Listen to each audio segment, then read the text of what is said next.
Hello students, नमस्कार सभी को। मैं देवेश कुमार एक बार फिर से आप सभी का स्वागत करता हूं स्टडी भारत की इस एप्लीकेशन पर।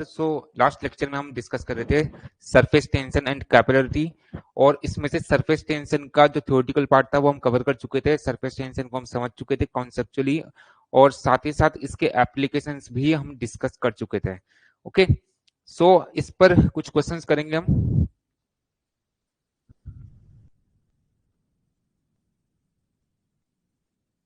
ओके, तो देखो सरफेस टेंशन पर क्वेश्चंस क्या बनते हैं। बहुत छोटा सा टॉपिक था ये, बहुत ही छोटा सा टॉपिक था। क्वेश्चंस क्या बनते हैं इस पर आपसे बेसिकली थ्योरेटिकल क्वेश्चंस पूछे जाते हैं। अगर इनकेस सरफेस टेंशन पर क्वेश्चन पूछना है तो मोस्ट ऑफ द टाइम वो थ्योरेटिकल क्वेश्चन होता है। पहली बात तो ये।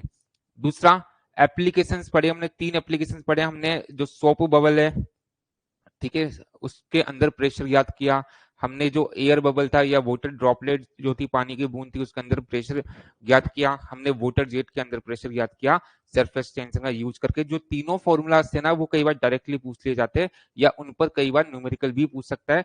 तो एक क्वेश्चन उस पर करते हैं। सीधा फॉर्मूला आपको याद होना चाहिए, उसमें वैल्यू पुट करनी होती है। ओके, तो बहुत सिंपल है। तो क्वेश्चन देखिए, what should be the pressure inside a soap bubble of radius 4 centimetre, surface tension of water is given as 0.0736 Newton पर मीटर। ठीक है, ये क्वेश्चन में बोलना चाह रहा है कि सोप बबल है ना, साबुन का बुलबुला है, इसके अंदर प्रेशर कितना होना चाहिए, जबकि इसकी रेडियस की मैंने कितना 4 सेंटीमीटर। ओके, और जो सरफेस टेंशन पानी का दिया है वो 0.0736 न्यूटन पर मीटर दिया है। तो सोप बबल में प्रेशर इंटेंसिटी कितनी होती थी। आपको याद हो तो फॉर्मूला ड्राइव किया था हमने, 4 सिग्मा अपॉन आर। रेडियस की टर्म में लिख रहा हूं क्योंकि क्वेश्चन में रेडियस आपको गिवन है। ओके, और पैरामीटर्स क्या क्या गिवन है। सरफेस टेंशन गिवन है क्वेश्चन में डायरेक्टली 0.0736 इतना न्यूटन पर मीटर, और साथ ही साथ आपको रेडियस गिवन है कितना, 4 सेंटीमीटर। ओके, 4 सेंटीमीटर अगर मीटर में कन्वर्ट करें तो 4 इंटू 10⁻²⁻2 इतना मीटर। तो सिंपली इसको हम पुट कर देंगे इस फॉर्मूला में। तो प्रेशर इंटेंसिटी कितना, 4 इंटू सिग्मा की जगह 0.0736 अपॉन रेडियस कितना, 4 इंटू 10⁻²⁵। ठीक है, ऊपर न्यूटन पर मीटर में था, नीचे मीटर में था, तो ये इतना न्यूटन पर मीटर स्क्वायर हो जाएगा। ठीक है, तो इसको सोल्व कर लीजिए अब। 4 से 4 कैंसिल, तो अल्टीमेटली कितना आता है ये, यहां से प्रेशर इंटेंसिटी जो है वो कितनी आ जाएगी, 10⁻² ऊपर जाके 10⁻+2, तो ये आ जाएगा 7.36 इतना न्यूटन पर मीटर स्क्वायर। ओके, 7.36 इतना न्यूटन पर मीटर स्क्वायर। ऑप्शंस अपने न्यूटन पर मीटर स्क्वायर गिवन है, तो इनमें से हो जाएगा नन ऑफ दीज। तो सिंपली ऐसे क्वेश्चंस बनते हैं इस पर, है ना। कोई ज्यादा दिमाग नहीं लगाना, आपको फॉर्मूला याद होना चाहिए। फॉर्मूला अगर याद है तो इजीली इनको सॉल्व कर पाएंगे। ओके ओके, तो ये सरफेस टेंशन वाला टॉपिक जो है वो ऑलमोस्ट कंप्लीट है। एक नोट हम नोट डाउन करेंगे।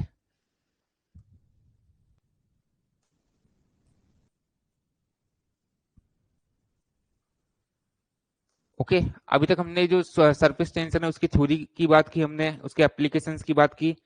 ओके, सो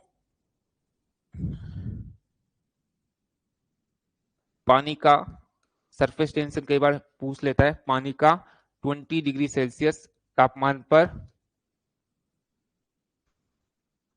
पृष्ठ तनाव, सरफेस टेंशन,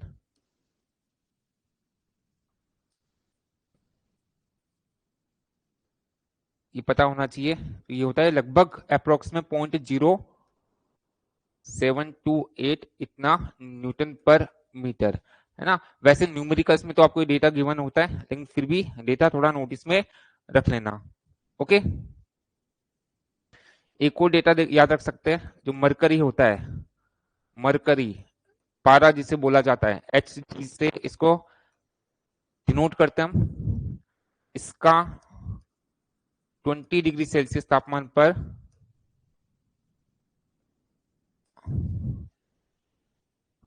पृष्ठ तनाव, surface tension, surface tension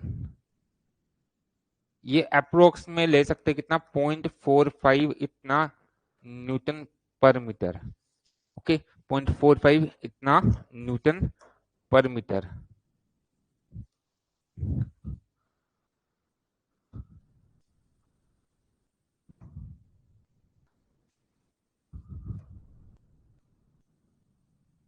okay, सो ये सरफेस टेंशन वाला पार्ट कंप्लीट है, बहुत छोटा सा ये टॉपिक था।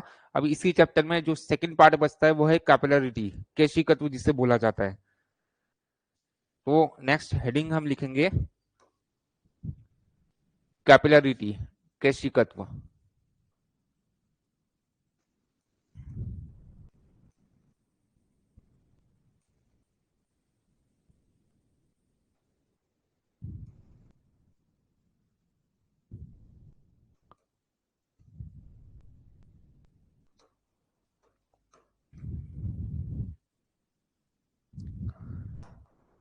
केशिकत्व।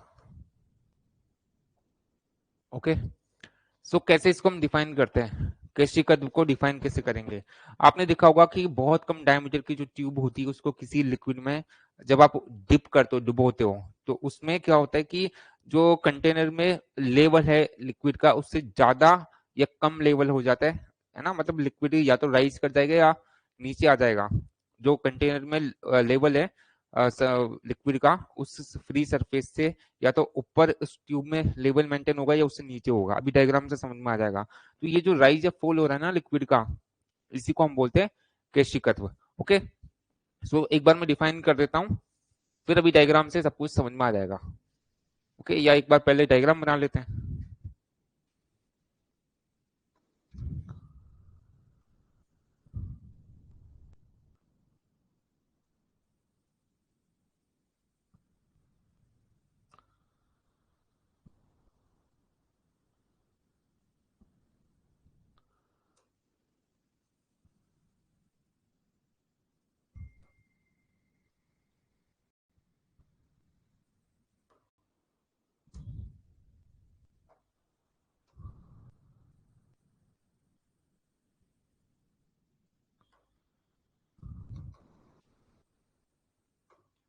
ओके, ये कोई कंटेनर है, उसमें मान लो कोई लिक्विड भरा हुआ है ना, ये कोई लिक्विड इसमें भरा हुआ है।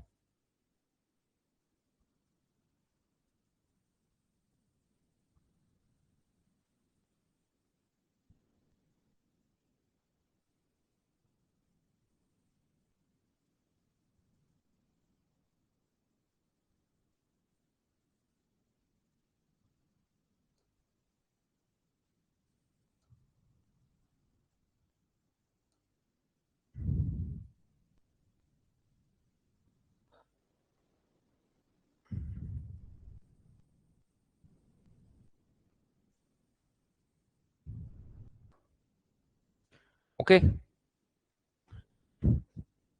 और इसमें हमने कोई ट्यूब जो है ना वो इंसर्ट की। ट्यूब बहुत कम डायमीटर की होनी चाहिए, बहुत कम मतलब 1 सेंटीमीटर से कम डायमीटर की अगर ट्यूब है उसकी हम बात करना चाह रहे हैं। तो एक ट्यूब में बना देता हूं यहाँ पर।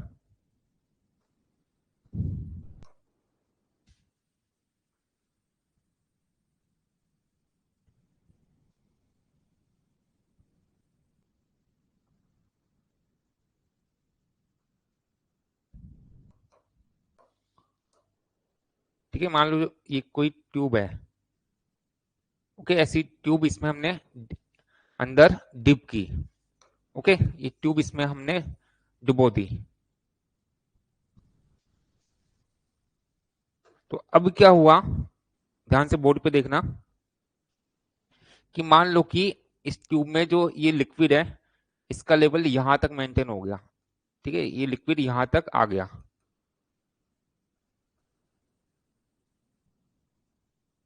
ओके, यहां तक ये लिक्विड आ गया। तो एक्चुअली में क्या हो रहा है, एक्चुअली में क्या हो रहा है कि इस कंटेनर में, इस पात्र में तो लेवल यही तक है, लेकिन इस कंटेनर में जो वाटर लेवल है या फ्री सरफेस जो है ना, इससे ज्यादा हायर लेवल इस ट्यूब में मिल गया। तो इसको हम बोलेंगे कि जो ट्यूब है ना उसमें लिक्विड राइज कर गया, लिक्विड का चढ़ाव हो गया, राइज कर गया। ठीक है, दूसरा केस क्या हो सकता है, दूसरा केस क्या हो सकता है कि यहां पर ये देखिए,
अब देखो इसमें क्या हो रहा है, ये जो कंटेनर है इसमें वाटर लेवल कहाँ तक है, यहाँ तक है, ये वाटर लेवल है या फ्री सरफेस है इसकी, और ये जो ट्यूब है ना इसमें वाटर लेवल क्या है या लिक्विड का लेवल क्या है, यहाँ पर कहीं है।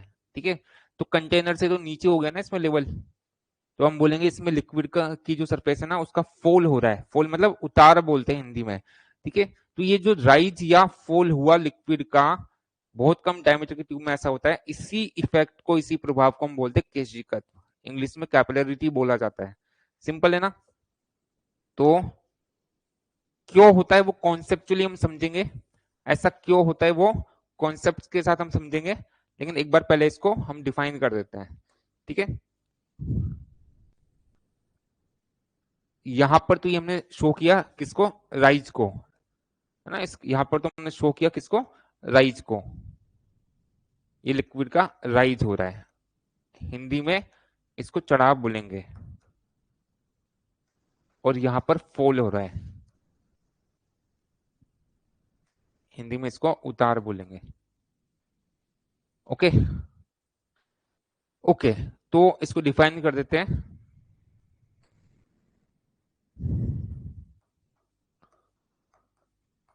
लिखेंगे बहुत कम व्यास, मतलब डायमीटर, कितना कम, क्राइटेरिया कई बार एग्जाम में पूछ लेता है, व्यास जो है डी से नोट कर रहा हूं, लेस देन 1 सेंटीमीटर, ये थोड़ा ध्यान रखना, ये कई बार एग्जाम्स में पूछा जाता है कि केशिकत्व प्रभाव कितने डायमीटर तक की ट्यूब में होता है, तो 1 सेंटीमीटर से कम डायमीटर की ट्यूब में ये इफेक्ट होता है, ये डेटा आपको थोड़ा नोटिस में रखना है।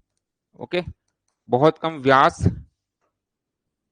की नलिका, नलिका को इंग्लिश में बोलते ट्यूब में द्रव का, द्रव का चढ़ाव, इंग्लिश में बोलेंगे राइज, आगे से मैं राइज ही बोलूंगा इसको, या उतार, चढ़ाव या उतार, उतार को बोला जाता है क्या, फॉल, केशिकत्व कहलाता है, केशिकत्व कहलाता है, इंग्लिश में इसको कैपिलरिटी बोलते हैं, कैपिलरिटी कहलाता है, कैपिलरिटी कहलाता है। तो आई होप कि क्लियर होगा आपको। ओके, ये तो हमने बात की कि ये इसको डिफाइन किया हमने कि कैपिलरिटी क्या होता है, केशिकत्व क्या होता है ना, इसको जस्ट हमने डिफाइन किया है। अब क्यों होता है ना, क्यों होता है, तो इसको हम समझेंगे। तो नेक्स्ट पॉइंट,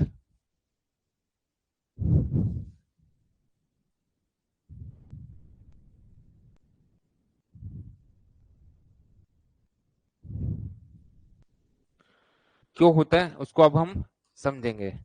ठीक है,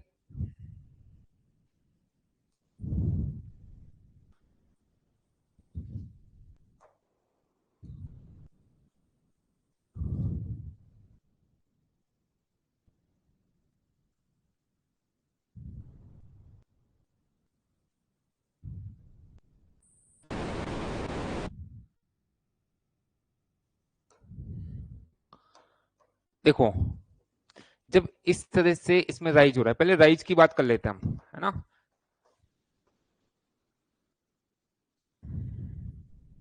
पहले मैं राइज की बात कर लेता हूं। ओके, पहले हम राइज की बात कर लेते हैं।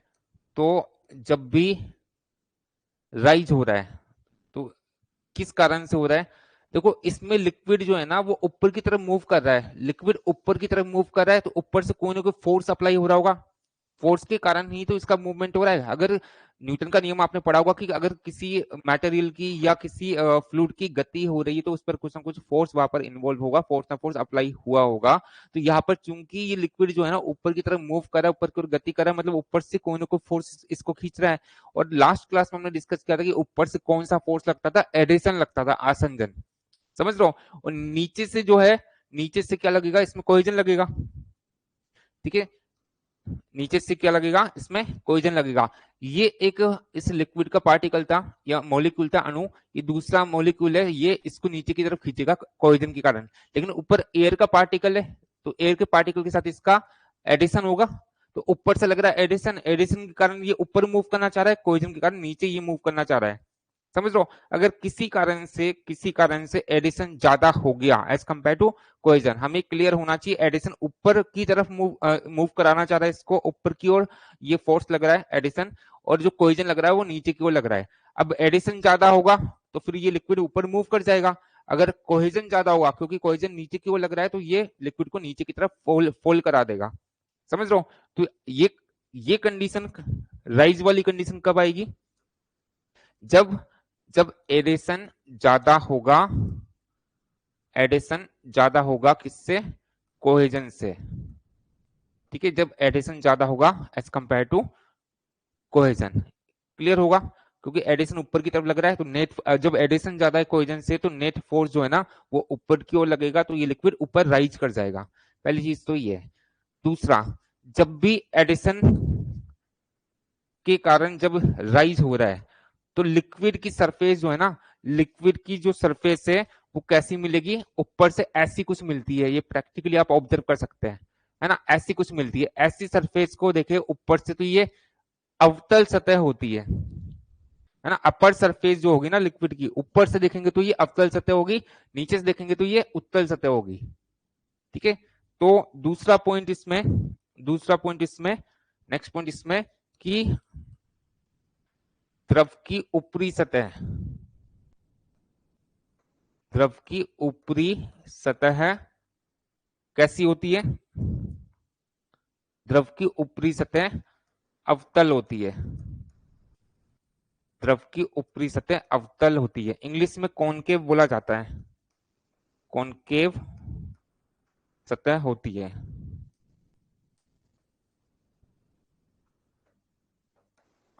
ठीक है, इसके बाद नेक्स्ट पॉइंट,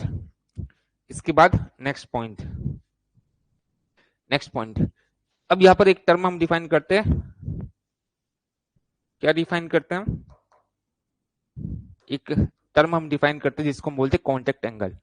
तो ये सरफेस टेंशन की डायरेक्शन होगी, यहाँ पे ऐसे टेंजेंशियल डायरेक्शन बनाते हैं, या इधर भी शो कर सकते हैं ऐसे। तो यहाँ पर ये जो एंगल होता है, कौन सा? ये सॉलिड सरफेस है, इस ट्यूब की ये वाला एंगल जो है ना, इसको हम बोलते क्या? Contact angle. इसको हम बोलते क्या? कांटेक्ट एंगल, संपर्क कोण, इसको थीटा से डिनोट करते हैं। ठीक है, ये कांटेक्ट एंगल होगा, और सरफेस टेंशन की ये डायरेक्शन है, ऐसा हम शो करते हैं, है ना। जो ट्यूब की सॉलिड सरफेस है ना, इसके साथ ये सरफेस टेंशन की जो लाइन ऑफ एक्शन है, क्रिया रेखा है, इसका एंगल जो है वो उसको थीटा से डिनोट करेंगे, ये होता है क्या? Contact angle. ठीक है, तो इतना तो हमें दिख ही रहा है ना कि ये जो एंगल है ना 90 डिग्री से कुछ कम है, तो यहाँ पे हम बोलेंगे जो संपर्क कोण है, संपर्क कोण इस कंडीशन में जो होगा, इंग्लिश में भी लिखता हूं contact angle, contact angle, theta जो होगा वो लेस देन 90 डिग्री होगा। ठीक है, 90 डिग्री से कुछ कम होगा। ठीक है, ये पॉइंट्स पूछे जाते हैं, बहुत इंपॉर्टेंट पॉइंट्स लिख रहा हूं मैं। Okay, next point. अब यहां पर एडिशन ज्यादा है एज कंपेयर टू कोहेजन है। एडिशन एक्चुअली में किसके बीच में होगा? यहाँ पे ज्यादा स्ट्रॉन्ग एडिशन कौन सा है? यहाँ पर एक्चुअली में क्या हो रहा है, मान लो कांच की ट्यूब है और इसमें पानी भरा हुआ था, है ना। कांच की ट्यूब है, कांच की ये नलिका है और इसमें पानी भरा हुआ है, तो कांच के जो मॉलिक्यूल्स है ना, उनका यहाँ पर पानी के जो मॉलिक्यूल्स है उनके साथ जो एडिशन है वो बहुत स्ट्रॉन्ग होता है ना, एज कंपेयर टू जो कोहेजन होगा वाटर मॉलिक्यूल्स के बीच में, उनके कंपैरिजन में ये एडिशन ज्यादा। किसके बीच में एडिशन है? अगेन रिमाइंड कर रहा हूं कि कांच के जो कण है या जो मॉलिक्यूल्स है और जो वाटर मॉलिक्यूल्स है उनके बीच में क्या होगा? एडिशन बहुत स्ट्रॉन्ग है, उसी कारण से ये राइज हो पा रहा है। समझ लो, तो यहां पर नेक्स्ट पॉइंट हम बोल सकते हैं कि एडिशन चूंकि ज्यादा है तो अब क्या होगा कि कांच की सरफेस पर पानी की बूंदें चिपक जाएगी, एडिशन स्ट्रॉन्ग है इसलिए, है ना। तो पानी की बूंदें चिपक जाएगी तो कांच की जो अंदर वाली सरफेस है ना वो वेट हो जाती है, गीली हो जाती है। ठीक है, तो यहाँ पे हम बोलेंगे कि जो ट्यूब है, नलिका जो है की सतह, नलिका की सतह गीली हो जाती है, वेट हो जाती है, गीली हो जाती है। ये हर एक पॉइंट जो है ना काफी ज्यादा इंपॉर्टेंट है, ये हर एक पॉइंट इनमें से जो है बहुत इंपॉर्टेंट है, एज इट इज आपसे एग्जामिनेशन में पूछे जाते हैं। अब इसके अलावा इसके एग्जांपल्स भी इंपॉर्टेंट है। तो एक एग्जांपल तो मैंने आपको बता दिया कि कांच की ट्यूब है और साथ ही साथ इसमें पानी भरा हुआ है ना। कांच की ट्यूब है और इसमें पानी भरा हुआ है, ये इसका एग्जाम्पल हो गया। ठीक है, इसके अलावा दूसरा एग्जाम्पल कौन सा हो जाता है? दूसरा एग्जाम्पल हो जाता है कि कांच की ट्यूब है, इसमें केरोसिन भरा हुआ है, तब भी उस केस में राइज ही होगा। तो इसके एग्जाम्पल्स में लिख देता हूं कि कांच की ट्यूब है, ठीक है, कांच की ट्यूब है, कांच को इंग्लिश में बोला जाता है ग्लास, है ना। कांच की ट्यूब है और इसमें पानी भरा हुआ है, पानी को क्या बोलते हैं? वाटर। ये इसका एग्जाम्पल हो गया। जब भी ये कॉम्बिनेशन होगा तो उस कंडीशन में हमेशा राइज ही होगा। एक और एग्जाम्पल है इसका, जो कॉमन एग्जाम्पल से वो पूछे जा सकते हैं। कांच की तो ट्यूब है और इसमें लिक्विड क्या भरा हुआ है? केरोसिन भरा हुआ है, केरोसिन भरा हुआ है, तब भी क्या होता है? हमेशा राइज होता है। ये इंपॉर्टेंट पॉइंट्स हैं, दिमाग में एकदम क्लियर होने चाहिए। क्या पॉइंट्स पूछते एग्जाम में? कि एडिशन ज्यादा होगा कोहेजन से, तब क्या होगा? राइज होगा। ठीक है, और जब भी राइज होगा तो अपर सरफेस होगी ना लिक्विड की, वो हमेशा कैसी होगी? अवतल होगी, कॉनकेव होगी। फिर जब भी राइज होगा तो यहाँ पर जो संपर्क कोण मिलेगा वो हमेशा 90 डिग्री से कम मिलेगा। जब भी राइज होगा तब जो ट्यूब है उसकी सरफेस वेट हो जाती है। एग्जाम्पल्स क्या होंगे? कांच की ट्यूब है, उसमें पानी भर दिया तो उसका राइज होता है ना। कम डायमीटर की ट्यूब होगा तभी उसमें ये इफेक्ट होता है। कांच की ट्यूब है, उसमें केरोसिन भर दिया तब भी उसमें राइज होगा, अगर ये कम डायमीटर की ट्यूब है। और कम का क्राइटेरिया हमने बताया कि लेस देन 1 सेंटीमीटर डायमीटर इसका होना चाहिए। इसी तरीके से हम फोल की बात करें तो फोल हो रहा है मतलब नीचे से कोई फोर्स इसको फोल करा रहा है, नीचे वाला फोर्स स्ट्रॉन्ग है और नीचे से तो क्या लग रहा है? कोहेजन लग रहा है। तो जब भी कोहेजन ज्यादा होगा एज कंपेयर टू एडिशन, तब फोल होगा। कोहेजन ज्यादा है, कोहेजन ज्यादा है एज कंपेयर टू एडिशन, तब उस केस में फोल हो जाता है। ओके, जब भी फोल होता है तब उस केस में क्या होगा? देखो एक चीज सोचो, कोहेजन ज्यादा स्ट्रॉन्ग है एडिशन के कंपैरिजन में। यहाँ पे जो सिग्निफिकेंट एडिशन है ना वो कौन सा है? कांच के जो मॉलिक्यूल्स है उसका लिक्विड के मॉलिक्यूल्स के साथ जो अट्रैक्शन है, वो एडिशन की बात हम करना चाह रहे हैं। एक तो ऊपर एयर के पार्टिकल्स होंगे उसके साथ भी एडिशन होगा, जो ये लिक्विड भरा हुआ है, वो एडिशन तो बहुत वीक है। कौन सा? एयर के जो पार्टिकल्स है उसके साथ भी एडिशन होगा, लेकिन वो बहुत वीक होता है, उसकी हम बात ही नहीं कर रहे हैं, है ना। यहाँ पे कांच के जो मॉलिक्यूल्स है ना, ठीक है, कांच के जो मॉलिक्यूल्स है उनका लिक्विड के मॉलिक्यूल्स के साथ में जो एडिशन है उसकी हम बात करना चाह रहे हैं। तो वो अगर कम है एज कंपेयर टू कोहेजन, तब लिक्विड जो है ना वो नीचे फोल्ड करेगा। ठीक है, फोल्ड क्यों करेगा? क्योंकि कोहेजन हमेशा नीचे की ओर लगता है, तो इस कारण से फोल्ड कर रहा है। अब एडिशन वीक है, एडिशन वीक होगा तो उस केस में कांच की सरफेस पर जो लिक्विड के मॉलिक्यूल्स है ना वो चिपक नहीं पाएंगे, है ना। ठीक है, जब जब एडिशन ज्यादा स्ट्रॉन्ग था तब कांच की सरफेस पर लिक्विड के मॉलिक्यूल्स चिपक गए थे, तो उस कारण से क्या क्या बोला हमने कि वो मॉलिक्यूल, जब लिक्विड के मॉलिक्यूल्स कांच की सरफेस पर चिपक गए तो हमने बोला कि कांच की सरफेस जो है ना वो वेट हो गई, गीली हो गई। लेकिन यहाँ पर एडिशन वीक है तो वो यहाँ पर कांच की सरफेस जो होगी वो वेट नहीं होगी, है ना। तो एक पॉइंट ये हो जाता है। तीसरा पॉइंट, नेक्स्ट पॉइंट, कि जब भी फोल होगा तो यहाँ पर जो अपर सरफेस मिलती है ना लिक्विड की, वो ऐसी कुछ मिलती है, ऐसी कुछ मिलती है। ऊपर से इसको देखे तो ये कैसी है? कॉन्वेक्स बोलेंगे, उत्तल बोलेंगे इसको। तो नेक्स्ट पॉइंट पहले हम ये नोट कर लेंगे कि जब भी फोल हो रहा है तब द्रव की ऊपरी सतह उत्तल होती है। जब भी फोल होगा तो ऊपरी सतह कैसे दिखेगी? हमें उत्तल, इंग्लिश में बोला जाता है कॉन्वेक्स, कॉन्वेक्स होती है, कॉन्वेक्स होती है। ओके, और संपर्क कोण की बात करें इसमें तो यहाँ पर अगर हम लाइन ऑफ एक्शन बनाए क्रिया रेखा सरफेस टेंशन की, तो ये कुछ इसकी डायरेक्शन होगी, ऐसी कुछ। ठीक है, ऐसी कुछ इसकी डायरेक्शन होगी। ठीक है, कॉन्वेक्स सरफेस मिलेगी ऐसी। ठीक है, ये सरफेस टेंशन की डायरेक्शन की बात की हमने, ये सिग्मा से नोट करें तो यहाँ पे संपर्क कोण इसको बोलेंगे हम, ये थीटा है, ये दिख रहा है कि 90 डिग्री से कुछ ज्यादा है, तो संपर्क कोण जो होगा वो 90 डिग्री से ज्यादा होगा। ठीक है, तो नेक्स्ट पॉइंट लिख देंगे संपर्क कोण इस कंडीशन में, तो संपर्क कोण होगा थीटा। कॉन्टेक्ट एंगल जो होगा that will be something more than 90 degree, वो 90 डिग्री से कुछ ज्यादा होगा। ओके, और एक पॉइंट मैं पहले डिस्कस कर चुका हूं कि इस कंडीशन में चूंकि एडिशन वीक है एज कंपेयर टू कोहेजन, तो उस केस में क्या होगा कि कांच की सरफेस पर लिक्विड के जो मॉलिक्यूल्स है वो चिपक नहीं पाएंगे, तो कांच की सरफेस जो है ना वो वेट नहीं होगी, गीली नहीं होगी। जैसे इसका प्रैक्टिकल एग्जांपल क्या होता है, जो थर्मोमीटर आता है ना, ठीक है, उसमें क्या होता है, पारा भरा होता है मरकरी, और कई बार वो हमसे टूट जाता है, तो उसमें देखना कि वो कभी भी उसकी सरफेस जो होती है ना कांच की, वो वेट नहीं होती, गीली नहीं होती। ये प्रैक्टिकल एग्जांपल हो गया। मतलब अगर मरकरी भरा हुआ है कांच की सरफेस में, कांच की ट्यूब में, तो वो उस केस में फॉल होता है। ठीक है, ये प्रैक्टिकल एग्जांपल हो जाता है इसका। तो यहाँ पे नेक्स्ट पॉइंट बोलेंगे, नलिका की सतह गीली नहीं होती है, गीली नहीं होती मतलब वेट नहीं होती है, वेट नहीं होती है। ये सारे पॉइंट्स इंपॉर्टेंट है।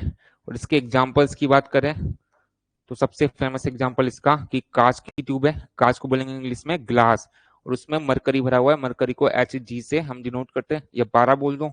ठीक है, एक और एग्जांपल, कांच की ट्यूब है और इसमें कार्बन टेट्राक्लोराइड CCl4 भरा हुआ है। CCl4 मतलब कार्बन टेट्राक्लोराइड, है ना। क्या बोलते हैं इसको, लिख देता हूं, इसको बोला जाता है कार्बन,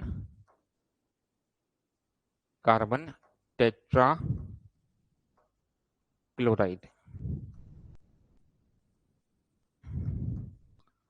ओके, तो ये इसके प्रैक्टिकल एग्जांपल्स हो जाते हैं।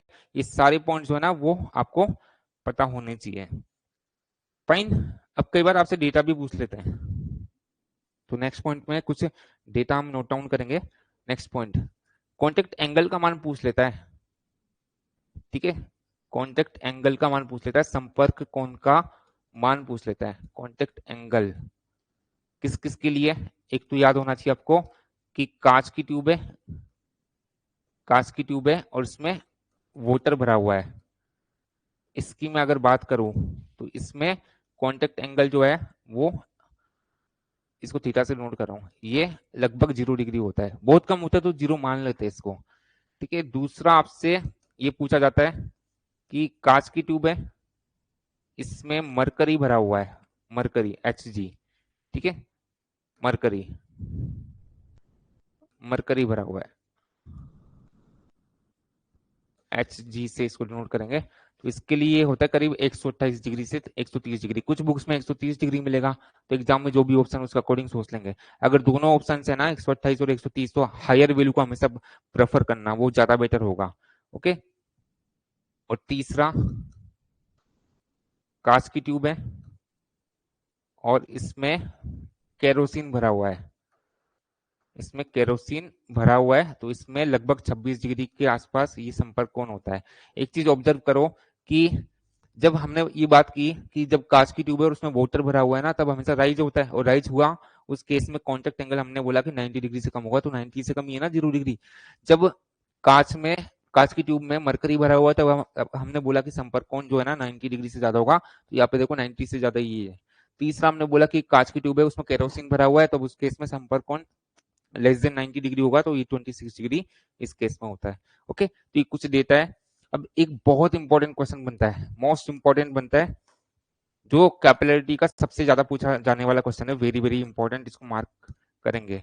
कॉन्सेप्चुअली हमने समझा कि केशिकत्व कैपिलरिटी क्या होता है, कॉन्सेप्चुअली हम समझ चुके, इसको पढ़ चुके हैं।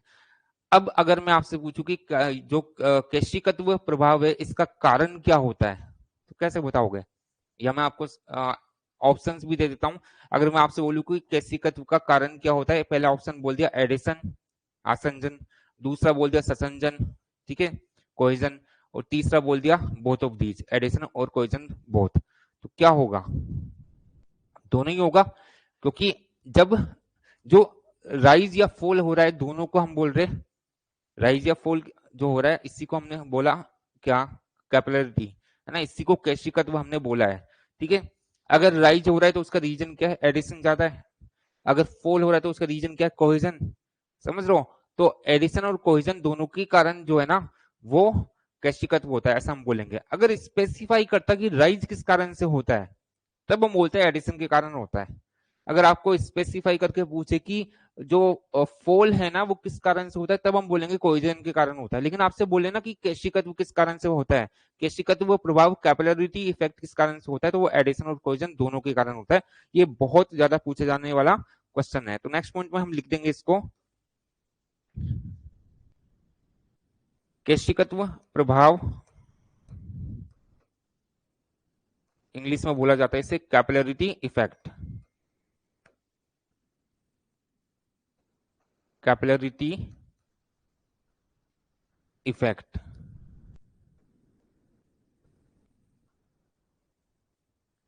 एडिशन व कोहेजन दोनों के कारण होता है, दोनों के कारण होता है। ठीक है, बहुत बार पूछते ही एग्जाम्स में है ना, तो ये पता होना चाहिए। तो सिंपली ये कॉन्सेप्चुअली हमने समझा कि कैपिलरिटी इफेक्ट क्या होता है, और जितने भी पॉइंट्स बनते थ्योरेटिकली वो हमने डिस्कस किए।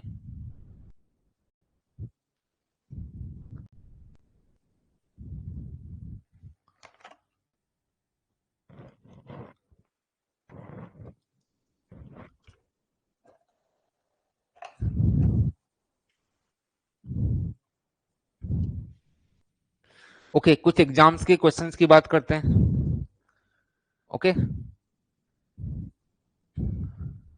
कुछ एग्जाम्स के क्वेश्चंस की बात करते हैं।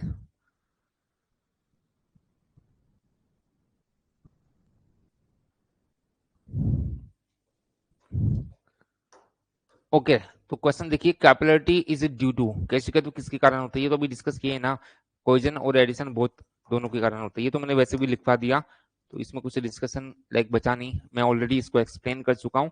ठीक है, ये बहुत इंपॉर्टेंट है, तो बढ़िया है कि आपके इसमें क्वेश्चन के फॉर्मेट में भी ये सेम क्वेश्चन बहुत बार एग्जाम्स में पूछा है।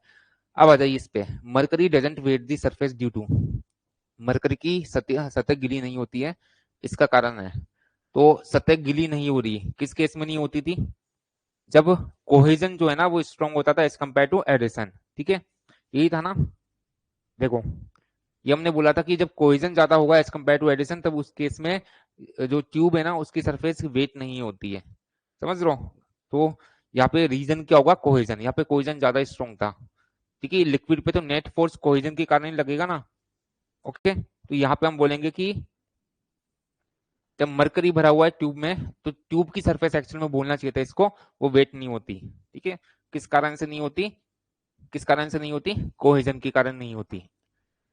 ओके, अगर आपसे बोले कि कांच की ट्यूब है, ग्लास की ट्यूब है, उसमें पानी भरा हुआ है लिक्विड, या केरोसिन भरा हुआ है, इन दोनों ही कंडीशन में कांच की सरफेस वेट हो जाती थी, तो किस कारण से होगी, उसमें एडिशन ज्यादा स्ट्रॉन्ग होता है ना, जब राइज होता है तो एडिशन के कारण हम बोलेंगे कि वेट सरफेस हो जाती है। इस तरह से क्वेश्चन पूछे जाते हैं। ये बहुत कॉमन क्वेश्चन है ना, ये क्वेश्चन जो है ना बहुत ही कॉमन है और बड़ा इंपॉर्टेंट है।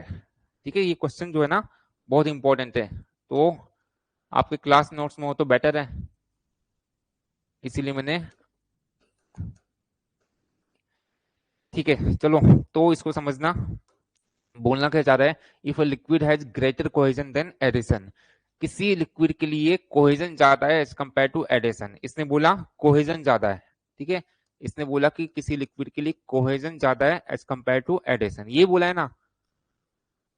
ठीक है, with the solid then the liquid in capillary tube will, तब केशिका नलिका में लिक्विड जो है उसके लिए बोलना चाह रहे कि उसके साथ क्या प्रभाव होगा। पहला ऑप्शन है rise with concave surface upward, ऊपर की ओर ये अवतल सतह के साथ राइज करेगा, चढ़ाव करेगा।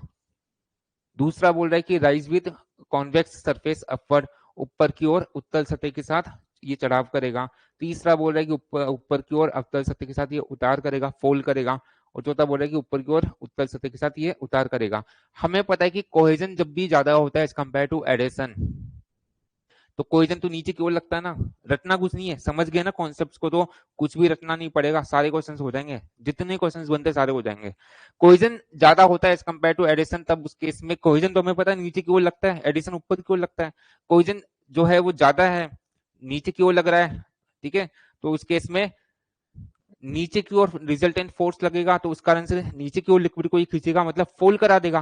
तो इस कंडीशन में हमें पता है कि फोल होगा, इस कंडीशन में लिक्विड का फोल होगा, तो ये तो कंफर्म हो गया कि फोल करेगा। और एक पॉइंट हमने डिस्कस किया था, जब भी लिक्विड का फोल होता है ना, तब उसकी अपर सरफेस जो होती है ना वो कॉन्वेक्स होती है, ऊपरी सतह कॉन्वेक्स होती है, और नीचे से देखोगे तो वो कॉनकेव हो जाएगी, ठीक है। जब भी फोल होता है तो अपर सरफेस की बात कर रहा हूं, अपर सरफेस कैसी होती है, अपर सरफेस फोल के केस में कैसी होती है, कॉन्वेक्स होती है, उत्तल होती है। ये डिस्कस किया ना, ये सारे पॉइंट्स में डिस्कस कर चुका हूं, तो देख लो, फोल्ड करेगा, ठीक है, और ऊपरी सरफेस, ऊपरी सतह कैसे होगी, कॉन्वेक्स होगी, तो डी आंसर हो जाएगा, it will depress with convex surface upward, ऊपर की ओर उत्तल सतह के साथ ये फोल्ड करेगा, उतार करेगा। तो इस क्वेश्चन का जो आंसर होगा ना, दैट इज ऑप्शन डी, ठीक है। इस तरह से क्वेश्चन पूछता है। अगर आपसे उल्टा बोल दूं, अगर मैं आपसे बोल दूं दूसरा केस, दूसरा एक और क्वेश्चन बन सकता है, दो ही पॉसिबिलिटी है। ये तो इस क्वेश्चन की बात की मैंने, ये तो मैंने इस क्वेश्चन की बात की है ना, ये तो मैंने इस क्वेश्चन की बात की, ठीक है। लेकिन अगर मैं आपसे दूसरा केस बोलूं, कि अगर आपसे बोल दें कि, अगर आपसे बोल दें कि एडिशन ज्यादा है, एडिशन ज्यादा है एज कंपेयर टू कोहेजन, तब ये चारों ऑप्शन दे देता। सेम क्वेश्चन में थोड़ा सा चेंज कर दिया मैंने, इस क्वेश्चन में तो बोला था कि कोहेजन ज्यादा है एज कंपेयर टू एडिशन, अब मैं बोल दूं कि कोहेजन जो है कम है एज कंपेयर टू एडिशन, मतलब एडिशन ज्यादा है, सेम चारों ऑप्शन से, तो फिर आंसर क्या हो जाएगा। तो हमें पता है कि एडिशन अगर ज्यादा होगा, एडिशन तो ऊपर की ओर लगता है, एडिशन अगर कोहेजन से ज्यादा है तो नेट रिजल्टेंट फोर्स ऊपर की ओर लगेगा, और ऊपर की ओर फोर्स लगेगा तो लिक्विड क्या करेगा, राइज करेगा। और हमने डिस्कस किया था कि जब भी लिक्विड राइज करता है तो अपर सरफेस कैसी होती है, अपर सरफेस कैसी होती है, कॉनकेव होती है, ठीक है। अपर सरफेस कैसी होती है, कॉनकेव होती है, अवतल होती है, ठीक है। तो उस केस में आंसर क्या हो जाता ए आंसर हो जाता, it will rise with concave surface upward, ऊपर की ओर अवतल सतह के साथ ये राइज करेगा, चढ़ाव करेगा, तब ये आंसर हो जाता। समझ लो, ये दो ही पॉसिबिलिटी है, दोनों क्वेश्चन आपके सामने है, ठीक है। चलिए, तो ठीक है, ये थ्योरेटिकल क्वेश्चंस हो चुके हैं, ओके। इसके बाद नेक्स्ट टॉपिक इसी चैप्टर में,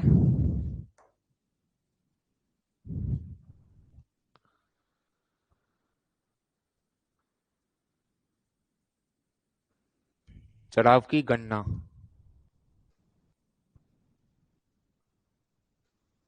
कैलकुलेशन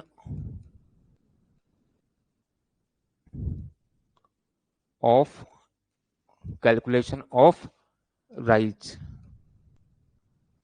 कैलकुलेशन ऑफ राइज,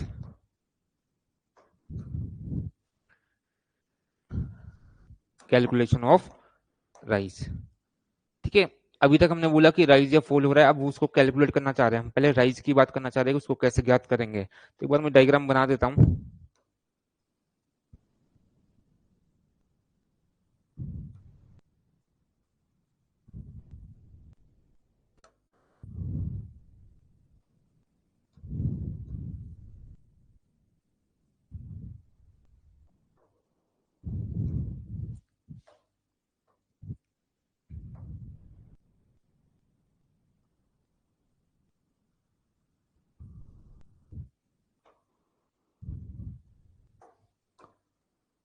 तो ये कुछ लिक्विड शो कर देते इसमें, ये मान लो कि कोई लिक्विड है,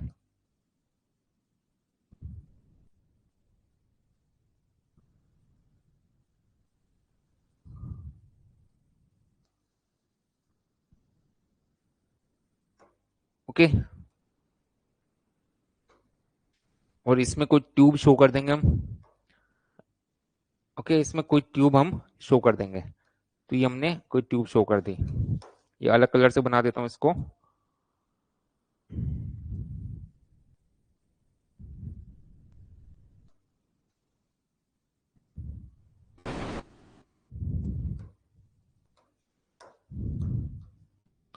ये कोई ट्यूब है, ठीक है, ये कोई ट्यूब है और इसमें राइज हो रहा है, इसमें राइज हो रहा है, तो ये राइज होता है तो ऐसी कुछ सरफेस होती है।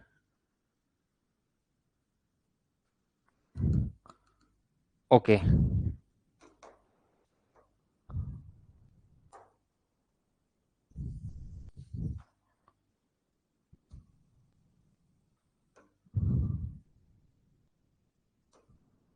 ये सरफेस टेंशन की लाइन ऑफ एक्शन क्रिया रेखा,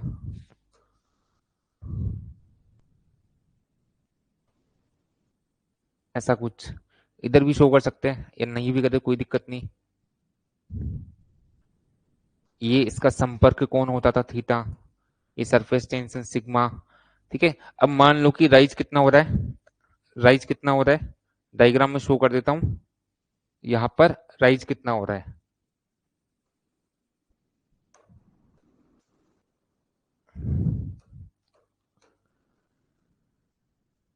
इतना ही हो रहा है ना, यहां से इस कंटेनर में लेवल था ना लिक्विड का, वो यहां तक था, और यहां से इसमें ट्यूब में देखो यहाँ पर यहां तक लेवल है, तो ये राइज कितना हो रहा है, इतना हो रहा है ना।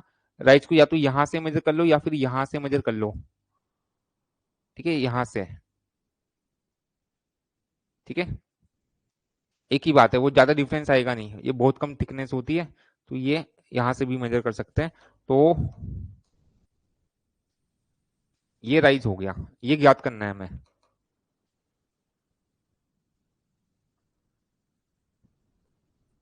ये राइज को मैंने सपोज मान लिया एच के बराबर है, ये है ना, ये राइज जो है ना वो सपोज एच के बराबर है।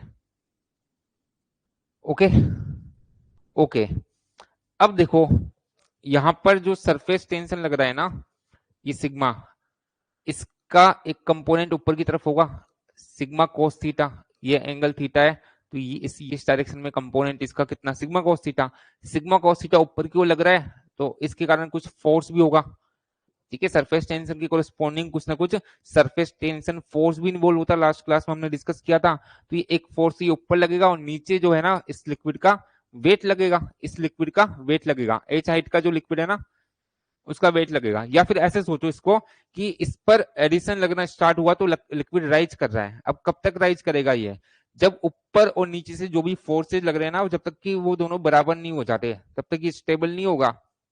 जैसे ही अपर फोर्स और ये नीचे से जो फोर्स लग रहा है ना, ये दोनों बराबर हो गए तो लिक्विड वहीं पे रुक जाएगा।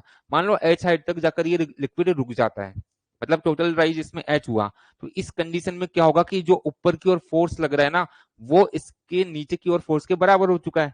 नीचे कौन सा फोर्स लगेगा, इसका इस एच हाइट के लिक्विड का वेट लगेगा, ठीक है, और ऊपर ये सिग्मा के कोरिस्पॉन्डिंग कुछ फोर्स इन्वॉल्व होगा, ठीक है, सिग्मा कोस थीटा के कोरिस्पॉन्डिंग, ठीक है, ऊपर तो वर्टिकल डायरेक्शन में तो इसका कंपोनेंट क्या है, सिग्मा कोस थीटा है, समझ लो, ठीक है। तो हम बोलेंगे कि साम्यावस्था में, मतलब जब ये लिक्विड जो है इसकी सरफेस जो है वो स्टेबल हो चुकी है, तो इक्विलिब्रियम में, साम्यावस्था में जो सरफेस टेंशन फोर्स है, पृष्ठ तनाव बल जो है,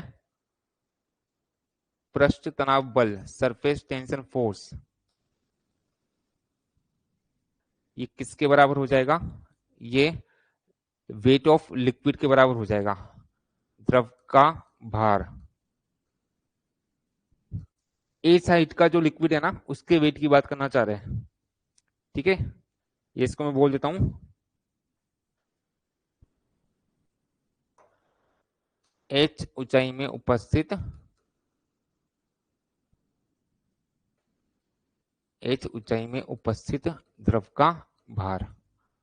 ओके, ठीक है, तो पृष्ठ तनाव बल कितना होता है, ये होता था ना, पृष्ठ तनाव क्या होता था, फोर्स, पृष्ठ ये force upon length of interface, ये पृष्ठ तनाव बल होता था, ये पृष्ठ तनाव होता था, ये लेंथ ऑफ इंटरफेस ये होती थी, तो यहाँ से पृष्ठ तनाव बल क्या होता था, सिग्मा इंटू एल।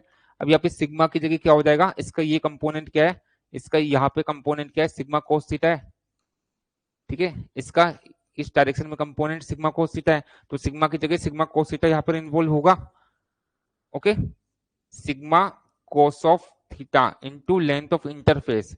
अब इंटरफेस की लेंथ क्या होगी इसको आप ध्यान से सोचो, ठीक है, इसको ध्यान से सोचिए।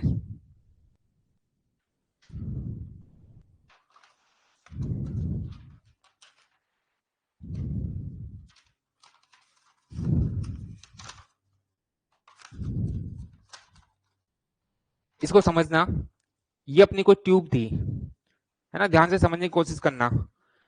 ठीक है, ये अपनी कोई ट्यूब है, ऐसा मैंने इसको फोल्ड कर दिया तो ये ट्यूब हो गई। ऐसी होती है ना, सर्कुलर क्रॉस सेक्शन होता है इसका, और इसमें कोई लिक्विड भरा हुआ है। अब ध्यान से सुनना, समझने की कोशिश करना, इमेजिन करने की, विजुलाइज करने की कोशिश करना। इसमें अगर कोई लिक्विड भरा हुआ है, ठीक है, तो वो जो लिक्विड की सरफेस है ना, इस कांच की नलिका के कहां पर संपर्क में होगी? इसकी परिधि पे होगी, इसकी परिधि पे संपर्क में होगी, समझ लो, है ना। इसमें अगर कोई लिक्विड भरा हुआ तो वो जो लिक्विड है वो मान लो कांच की ट्यूब है, वो लिक्विड जो है ना वो इस कांच की ट्यूब के कहां पर संपर्क में होगा? केवल इसकी परिधि परिधि पर संपर्क में होगा, बीच में तो पूरा लिक्विड ही है, समझ लो। तो जो संपर्क सतह होती है ना, उसकी लंबाई लेनी होती है हमें, लेंथ ऑफ इंटरफेस जिसको बोलते थे। तो लेंथ ऑफ इंटरफेस कितना हो गया? ये परिधि की लंबाई के बराबर हो गया। ठीक है, जहां पे दो चीजें मिलती है उसको इंटरफेस बोलते थे, संपर्क सतह बोलते थे। उसकी लंबाई लेनी है हमें, लेंथ ऑफ इंटरफेस चाहिए। ठीक है, तो यहाँ पर जो मान लो कांच की ट्यूब है और उसमें लिक्विड वाटर भरा हुआ है, तो लेंथ ऑफ इंटरफेस कहाँ पर होगी? परिधि पे होगी। कांच और जो वाटर है कहाँ पर मिल रहे हैं? केवल परिधि पे संपर्क में है, बीच में तो पूरा पानी है, लिक्विड है, समझ लो। तो लेंथ ऑफ इंटरफेस इस परिधि के बराबर होगा। परिधि कितनी होती है? 2πr होती है, ये डायमीटर की टर्म में π/d होती है। ओके, तो मान लो कि जो डायमीटर है ट्यूब का वो पाई कितना है? डी है, तो ये π/d लेंथ ऑफ इंटरफेस हो जाती है। सिंपल, ये क्या है? लेंथ ऑफ इंटरफेस, है ना। π/d क्या है? Length of interface. Okay, it is equal to क्या? h ऊंचाई में उपस्थित द्रव का भार। ओके, तो आपने ये वेट पढ़ा होगा, जो वेट होता है, भार जो होता है ना, W इक्वल टू, या एक फॉर्मूला आपने पढ़ा था प्रॉपर्टीज ऑफ फ्लूइड में, एक फॉर्मूला आपने पढ़ा था, gamma equal to weight upon volume. इससे ज्यादा इजी होगा, इससे रिलेट कर लेते हैं। यहाँ पे वेट होता था ये W, और V वॉल्यूम होता था। ठीक है, तो यहाँ से वेट क्या हो जाएगा? गामा इंटू वॉल्यूम, ऐसे बोल सकते हैं, ज्यादा इजी रहेगा, ऐसे बोल देते हैं। ओके, ऐसे इसको बोल देते हैं, आई थिंक ये ज्यादा आसान पड़ेगा। ठीक है, तो वेट की जगह हमने क्या बोल दिया? Gamma into volume, gamma into volume. Okay, तो ये क्या हो गया? Sigma cos of theta into pi into d equal to gamma. Gamma specific weight होता था, पहले चैप्टर में हम पढ़ चुके हैं प्रॉपर्टीज में। इंटू वॉल्यूम, वॉल्यूम क्या होता है? Area into some height. यहाँ पे एक्चुअल में एच हाइट का वेट चाहिए मुझे, तो वॉल्यूम भी यहाँ पर एच हाइट का ही आएगा। एच हाइट का वॉल्यूम हमें कंसीडर करना है, और वॉल्यूम क्या हो जाएगा? इसका क्रॉस सेक्शनल एरिया इंटू ये हाइट एच, है ना, ऐसा हम बोल सकते हैं। तो ये कितना हो जाएगा? π/4 इंटू डी स्क्वायर, ये तो एरिया हो गया, इंटू एच हाइट से गुना कर दो तो ये वॉल्यूम हो गया। ओके, अब इसको सिंपली सॉल्व कर लो, तो डी से डी कैंसिल हो गया। ओके, पाई से पाई कैंसिल हो गया।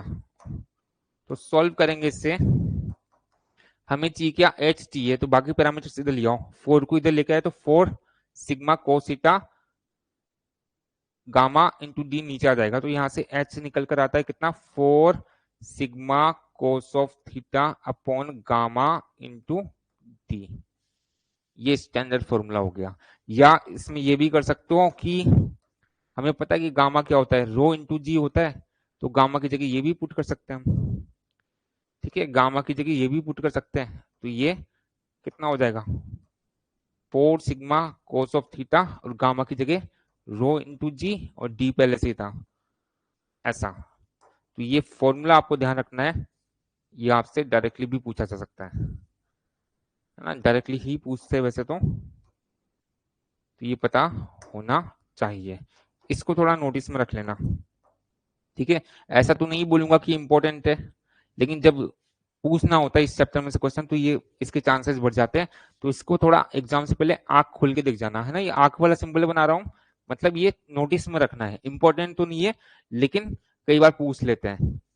ओके, ये राइज हो गया। इसी तरीके से हम फोल भी कैलकुलेट कर सकते हैं, है ना। इसी तरीके से हम फोल को भी रिलेट कर सकते हैं। ठीक है, तो जिस तरीके से राइज हमने कैलकुलेट किया, सिमिलर अप्रोच होगी फॉल के लिए भी। सेम कॉन्सेप्ट है ना, सेम कॉन्सेप्ट होगा। Okay fine. चाहो तो पूरी डेरिवेशन कर लेंगे या डायरेक्ट लिख सकते हो उसको। अल्टीमेटली आपको ये फॉर्मूला दिमाग में रखना है। लिख देता हूं मैं हेडिंग, उतार की गणना, उतार की गणना, calculation of of fall, calculation of fall, calculation of fall, उतार की गणना। ओके तो अगेन डायग्राम बनाना होगा इसमें, अगेन डायग्राम की इसमें रिक्वायरमेंट होगी। तो एक बार बना लेते हैं। ये अपना कंटेनर,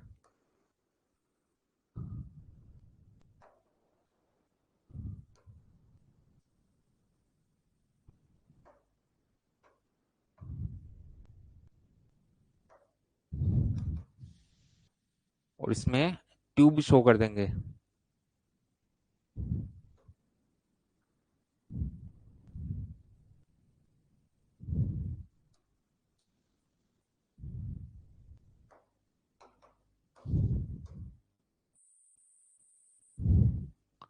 तो ये अपनी ट्यूब हो गई।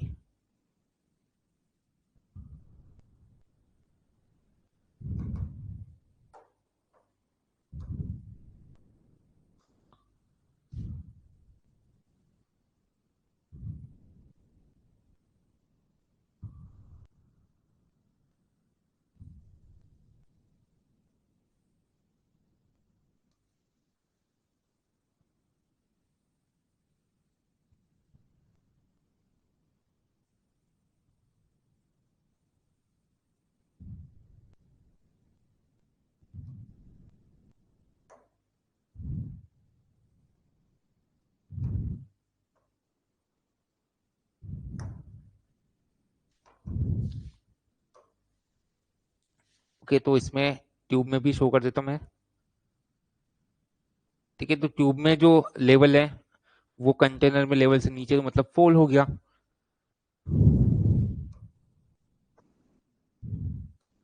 और जो लाइन ऑफ एक्शन है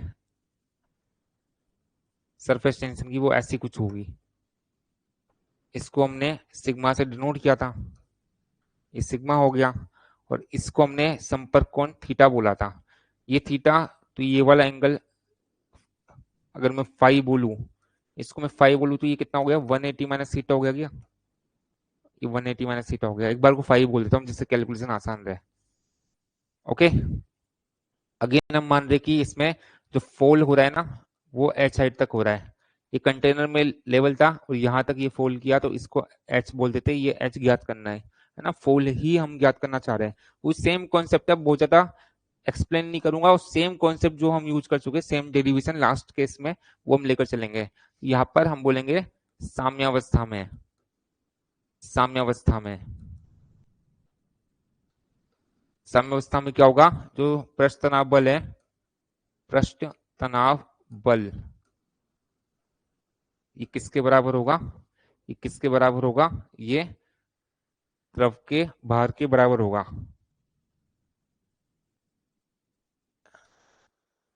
एक ऊंचाई का द्रव का भार, भार मतलब वेट।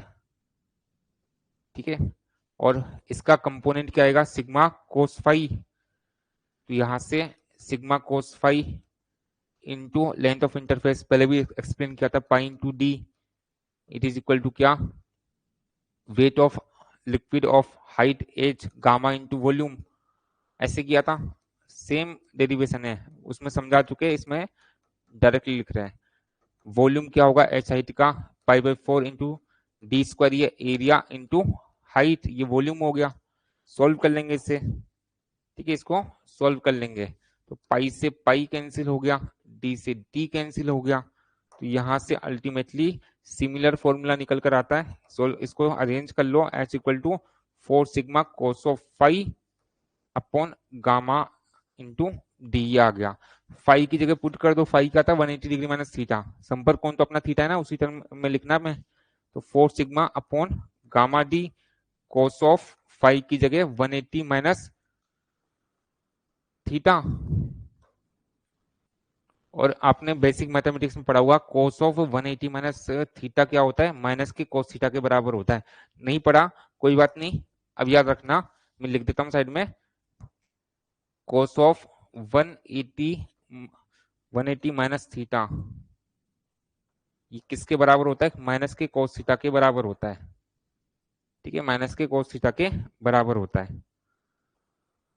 तो ये आ जाएगा कितना, एच इक्वल टू क्या, ये हो गया कोस 180 माइनस थीटा, ये माइनस कोस थीटा के बराबर हो गया, तो ये आ जाएगा माइनस का 4 sigma cos theta upon gamma D, और गामा की जगह हम रो इंटू डी बोल सकते हैं। तो माइनस का 4 sigma cos of theta upon rho into g into d. तो सिमिलर फॉर्मूला हो गया। यहाँ पर माइनस साइन भी आ गया, माइनस साइन ये शो कर रहा है कि ये यहाँ पर फॉल हो रहा है ना, माइनस साइन क्या शो कर रहा है कि यहाँ पर लिक्विड का फॉल हो रहा है। ठीक है, ये शो कर रहा है। ठीक है, माइनस का जो साइन है, माइनस का जो साइन है ये फॉल को दर्शा रहा है।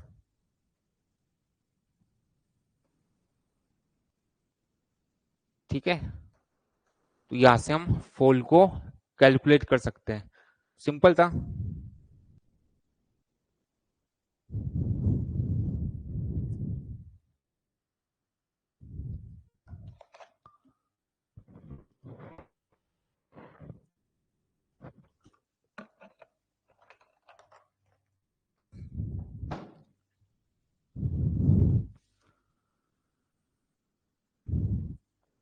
ओके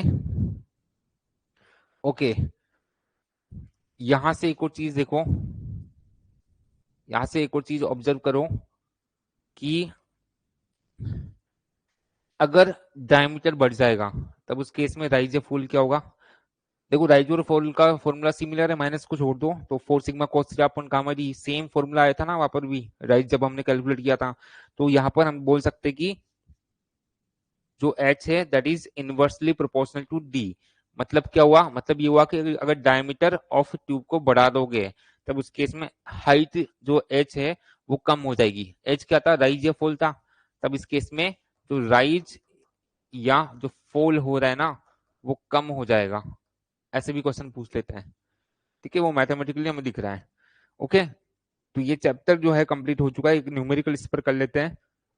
क्वेश्चन देखना, क्वेश्चन है the capillary rise at 20 degree Celsius in clean glass tube of 1 mm diameter containing water इसी बोलना चाह रहा है कि 20 डिग्री सेल्सियस तापमान पर कोई साफ कांच की नलिका है, इसमें इसका व्यास दिया है 1 mm। ठीक है, इतना इसका व्यास दिया है 1 mm। ओके, इसमें पानी उपस्थित है, तो कांच की ट्यूब है और इसमें पानी उपस्थित है तो इसमें राइज ही होगा, हमें पता है।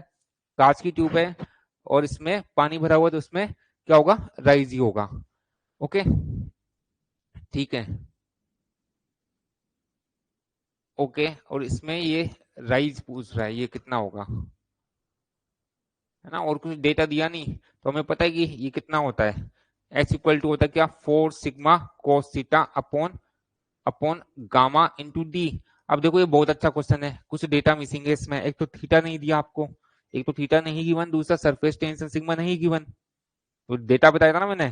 ठीक है, मैंने ये डेटा बताया था आपको कि सरफेस टेंशन जो होता है 20 डिग्री सेल्सियस टेम्परेचर पर कितना होता है पानी के लिए, किसके लिए, फॉर वाटर, कितना होता है ये डेटा इसलिए लिखवाया था कि न्यूमेरिकल में कभी इन केस नहीं दिया हो, है ना। Most of the time numerical में डेटा आपको गिवन सारा होता है, सरफेस टेंशन गिवन होता है, उसमें थीटा गिवन होता है, लेकिन इन केस नहीं दिया तो वो डेटा इसलिए लिखवा रखा था। तो सरफेस टेंशन कितना होता है, लगभग 0.0728 होता है, इतना न्यूटन पर मीटर। दूसरा एक और चीज हमने डिस्कस की कि कांच की ट्यूब है और पानी भरा हुआ है तो संपर्क कोण थीटा कितना होता था, कॉन्टेक्ट एंगल कितना होता था, लगभग 0 डिग्री लेकर चलते इसको, है ना।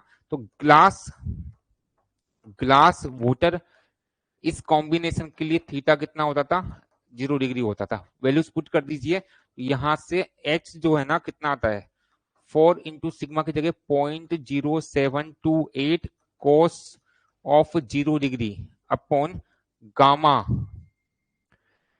ओके, गामा कितना, गामा ऑफ वोटर पहले डिस्कस कर चुके ना, गामा ऑफ वोटर कितना होता है,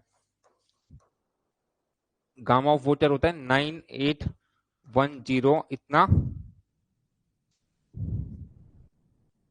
ये डिस्कस किया था ना, ये 10,000 ले ली क्या इसको,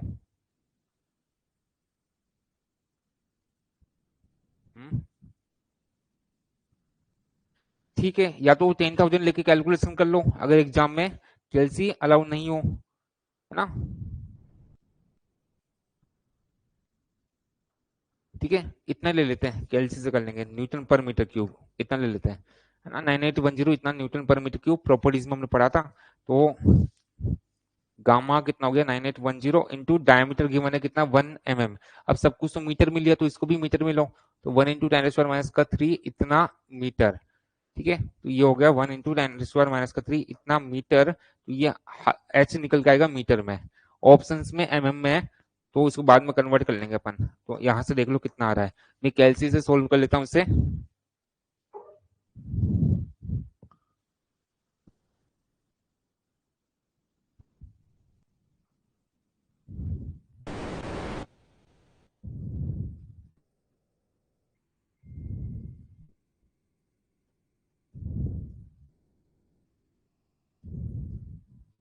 यार है 0.02968 इतना मीटर, ओके, या इसको mm में कन्वर्ट करें तो 10 का 3 से गुना कर दो, तो ये आ जाएगा कितना 1 2 3 29.6 इतना आएगा, एग्जैक्टली ये आंसर होगा इसका 29.6 देख लो कौन सा आंसर होगा इसका।